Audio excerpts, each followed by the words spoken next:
문제달인 신혜손입니다. 직업상담사 2급 21년도 1회 필기 기출문제 해설 강의 시작하겠습니다.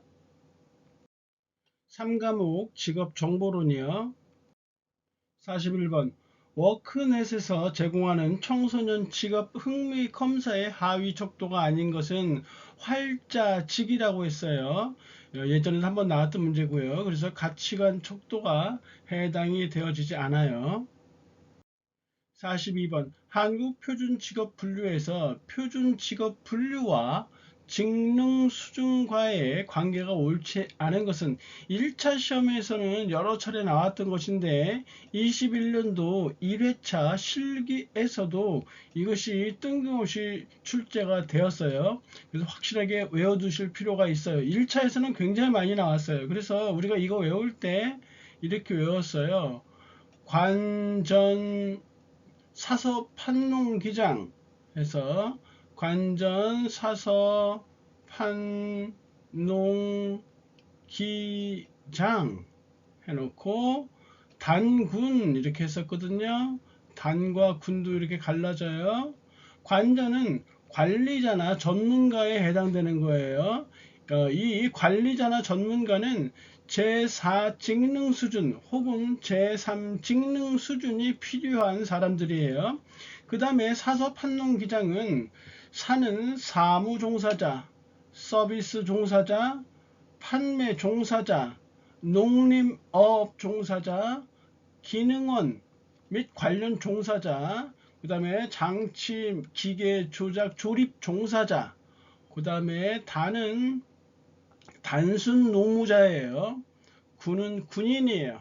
그래서 관전, 사서 판농기장, 단군 이렇게 외워두시면 관리자, 전문가, 사무 종사자, 서비스 종사자, 판매 종사자, 농림업 종사자, 그리고 기능원, 관련 종사자, 장치, 기계 조작, 조립 종사자, 그 다음에 단순 노무, 그리고 군인 이렇게 볼 수 있어요. 그럼 이거 확실하게 외워졌죠? 그 다음에 얘네 관전은 제4 직능 수준과 제3 직능 수준이고요. 여기는 모두가 제2 직능 수준이에요. 그 다음에 단순 노무는 제1 직능 수준이죠. 그리고 군인은 제2 직능 수준 이상이 필요한 거예요. 그래서 1번, 2번, 4번 모두 맞는데 군인이 제2 직능 수준 이상이 필요하다는 것이에요. 그래서 3번이 틀렸네요. 43번 유형별 직업정보 제공하는 방식이에요. 가로에 알맞은 거 쉽죠. 이거 인쇄물은 비용은 저렴하죠. 그러니까 정답은 3번 아니면 4번으로 가겠네요. 학습자 참여도를 보면 면접은 적극적이어야죠. 그래서 이것만 봐도 답이 딱 3번으로 나오네요. 직업 경험은 접근성이 아무래도 제한적이겠죠. 확실하게 확인할 수 있어요. 3번이에요. 44번 국민 내일 배움 카드의 지원 대상에 해당하지 않는 거 1번, 2번, 3번 모두 맞고 만 75세 이상인 사람은 국민 내일 배움 카드의 지원 대상에 해당되어지지 않아요. 그래서 4번이 정답이고요. 45번 한국표준산업분야 적용 원칙이요. 설명으로 틀린 것을 고르시오. 1번에 산업활동이 결합되어 있는 경우에는 그 활동 단위의 주된 활동에 따라서 분류한다. 이거 맞는 거고요. 2번에 생산 단위는 산출물만을 토대로 하는 것이 아니죠. 이 생산 단위라는 것은 산출물뿐만 아니라 투입물과 생산 공정까지도 함께 고려해야 돼요. 생산 공정도 함께 고려해야 돼요. 생산 단위는 산출물뿐만 아니라 투입물과 생산 공정을 함께 고려해야 분류해야 한다 했으니까 2번이 틀린 거예요. 3번에 복합적인 활동 단위는 최상급 분류 단계 대분류 먼저 해놓고 그 다음에 중, 소, 세세 분류 단계에 항목 결정하고 수수료 계약에 의해서 활동을 수행하는 단위는 자기 계정과 자기 책임하에 생산하는 단위와 동일 항목으로 분류한다는 거. 시험에 엄청 많이 나왔던 것이니까 많이 익숙하실 거예요. 46번 직업정보 수집 방법으로 면접법에 관한 설명으로 적합하지 않은 거. 표준화 면접은요, 딱 정해져 있는 거기 때문에 비표준화 면접보다 타당도가 떨어져요. 정확도가 떨어진다. 딱 이렇게 정해진 규칙 내에서만 하는 것이니까 타당도가 낮다. 이렇게 보셔야 되겠죠. 그래서 1번이 틀린 내용이고요. 2번, 3번, 4번 내용은 모두 맞는 거예요. 3번 보시면 면접법은 질문지법보다 제3자 영향을 배제할 수 있다 했는데 질문지법, 설문지법 같은 경우는 옆에서 누가 이렇게 얘기할 수 있잖아요. 그래서 2번, 3번, 4번 모두 맞는 내용이고 1번이 틀렸어요. 47번 한국표준산업분류 산업결정 방법에 관한 설명으로 틀린 거. 1번에 생산단위 산업활동 그 생산단위가 수행하는 주된 산업활동의 종류에 따라 결정되는 게 맞는 것이죠. 아까 얘기했던 그 적용 원칙과 산업 결정 방법 이거는 반드시 알고 계셔야 돼요. 이 두 가지 앞선 문제에서 했던 적용 원칙과 산업 결정 방법 이 두 가지 구분해서 꼭 알고 계셔야 돼요. 2차 주관식에도 여러 차례 나왔었고 이 두 가지를 한꺼번에 3개씩 적는 것도 나왔단 말이죠. 그러니까 철저하게 외워두시기 바래요.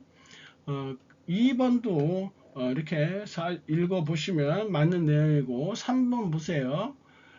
단일 사업체의 보조 단위는 일개 부서로 포함하는 것이에요. 별도의 사업체로 처리하는 것이 아니라 일개 부서로 포함한다 해서 산업 결정 방법 우리가 따로 이렇게 외웠었죠. 생존, 계유단, 이렇게 해서 외웠으니까 참고하셔서 잘 외워두시기 바래요. 그래서 3번이 정답이네요. 48번 공공직업정보와 민간직업정보의 일반적 특성 이렇게 이거 시험에 엄청 나온 거죠. 1차 때 틀린 것이에요. 민간직업정보는 필요한 시기에 한시적으로 신속하게 이용되는 것이에요. 그리고 유료고 특정한 목적에 이렇게 하고요. 시사적인 관심이나 흥미를 유도할 수 있는 직업 분류하는 것이에요. 국제적으로 인정되는 객관적인 기준에 근거하여 직업을 분류하는 것은 이거는 공공직업정보에 해당되어진다. 그래서 충분히 맞출 수 있는 문제고요. 49번에 국가기술자격 직업상담사 1급 응시자격으로 오른 곳을 고르시오. 1급이에요. 1급, 2급이 아니고 응시자격은 이 직업상담사 2급 자격증 따고 2년 이상 종사한 사람 1급 볼 수 있어요. 그렇지 않은 경우는 해당 실무에 3년 이상 종사한 사람이 해당돼요. 그래서 49번에 2번이 정답이에요. 그리고 4번 보세요. 해당 종목의 2급 자격을 취득한 후에 해당 실무에서 1년 이상이 아니라 2년 이상이에요. 50번 한국표준산업분류의 주요 개정 내용으로 틀린 것은 1번이 틀렸네요. 어업에서 해수면이 해면을 바뀐 게 아니라 해면이 해수면으로 이렇게 바뀐 거예요. 그리고 수산종자가 수산종묘로 바뀐 게 아니라 수산종묘가 수산종자로 이렇게 바뀐 것이다. 나머지 읽어보시면 되고요. 51번 다음은 어떤 국가기술자격 등급의 검정 기준이다 했는데 국가기술자격 등급의 검정 기준이요. 일단 국가기술자격 등급을 봐야 되는데 가장 높은 위치가 기술사죠. 기술사가 있고 그 다음에 기능장이 있어요. 그 다음에 기사가 있죠. 그 다음에 그 밑으로 산업기사가 있어요. 우리 직업상담사도 기사 등급에 해당되는 거죠. 그 다음에 기능사가 있어요. 이 국가기술 자격 등급의 응시 자격과 이 검정 기준은 상당히 중요한 것이에요. 1차 시험에 거의 매번 나온다고 보시면 될 정도거든요. 일단 여기서는 검정 기준만 나왔으니까 검정 기준만 살펴보면 되는데 기술사는 고도의 전문 지식을 필요로 해요. 고도의 전문 지식을 갖추고 있는 사람이에요. 기능장은 최상급의 최상급의 숙련 기능을 이렇게 갖춘 사람이에요. 최상급의 숙련 기능. 그리고 기사는 공학적 기술 이론을 갖추고 있는 사람이에요. 공학적 기술 이론을 갖추고 있는 사람이다. 산업 기사는 기술 기초 이론 플러스 숙련 기능을 가지고 있는 사람이고요. 기능사는 숙련 기능만 가지고 있다. 이렇게 분류를 해보시면 되겠어요. 간단하게 외우시면 돼요. 그래서 여기서는 공학적 기술 이론을 갖추고 있다고 했잖아요.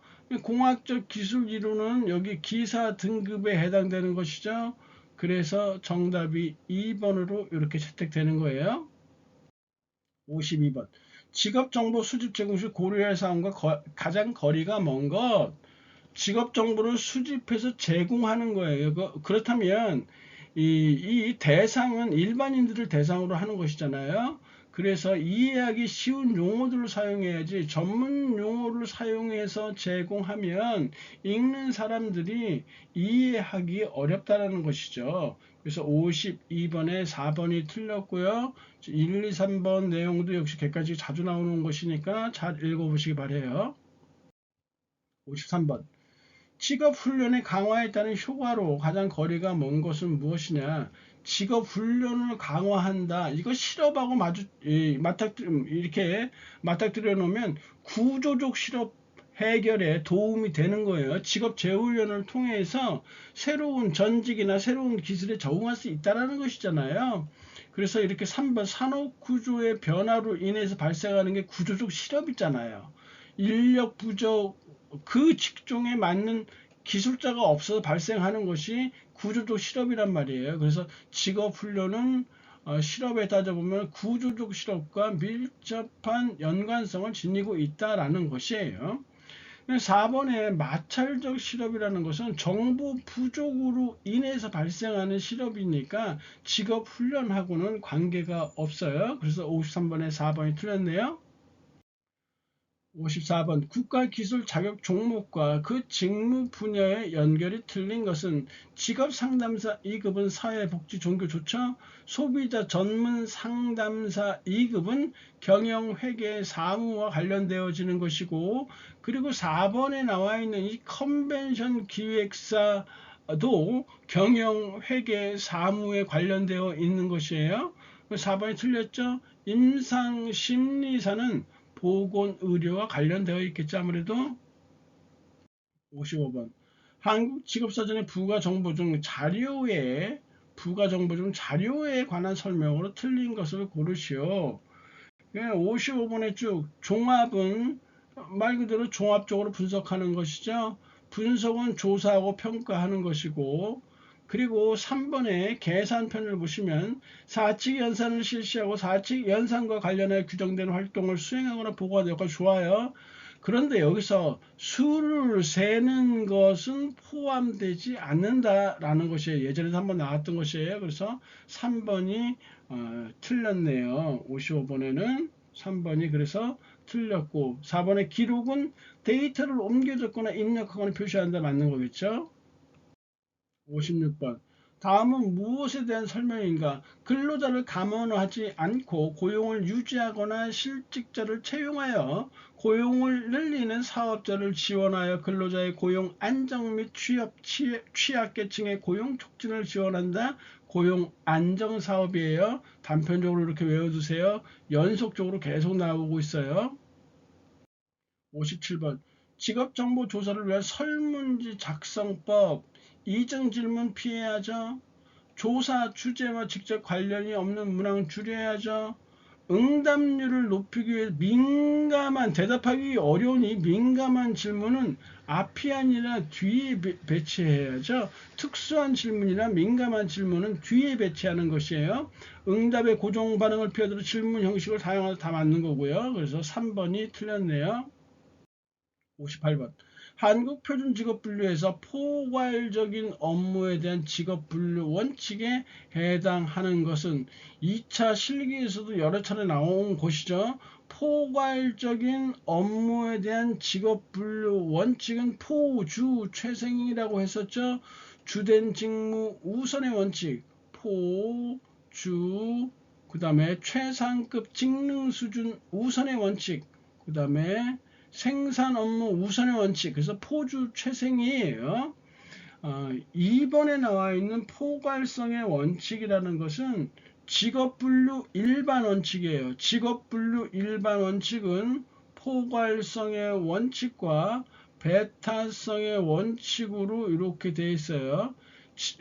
직업 분류에 대해서는 세 가지만 살펴보시면 돼요. 첫 번째, 직업 분류의 일반 원칙은 포괄성과 배타성의 원칙이다. 포괄성의 원칙은 우리나라에 존재하는 모든 직무는 어떤 수준에서든지 분류에 포괄되어야 한다. 다시 한번, 우리나라에 존재하는 모든 직무는 어떤 수준에서든지 분류에 포괄되어야 한다. 뭐 당연한 내용이에요. 포괄성이니까 다 들어가야 된다는 얘기잖아요. 배타성의 원칙은요, 동일하거나 유사한 직무는 어느 경우에든 같은 단위의 직업으로 분류되어야 한다.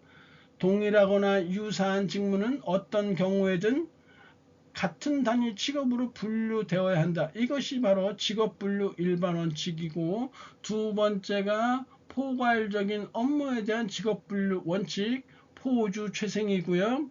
그 다음에 세 번째가 다수 직업 종사자 분류 원칙이에요. 그래서 우리가 이거를 다취, 수, 조 이렇게 외웠어요. 그래서 취업시간 우선의 원칙, 수입 우선의 원칙, 그 다음에 조사시 최근의 직업 원칙 해서 지금 이 3번, 4번은 다수 직업 종사자의 분류 원칙에 속하는 것이고, 2번의 포괄성의 원칙은 직업분류 일반 원칙에 속하는 것이고, 포괄적 업무에 대한 직업분류 원칙은 바로 이 포주 최생이니까 최상급 직능 수준 우선의 원칙. 그래서 2차 시험에 포괄적 업무에 대한 직업분류 원칙과 다수직업 종사자 분류 원칙, 이거 2차 시험에 굉장히 잘 나오고, 그리고 예전에는 직업분류 일반 원칙인 포괄성의 원칙과 배타성의 원칙에 대해서 시험에서 4점짜리 출제된 적도 있으니까 각별히 유의하시기 바래요.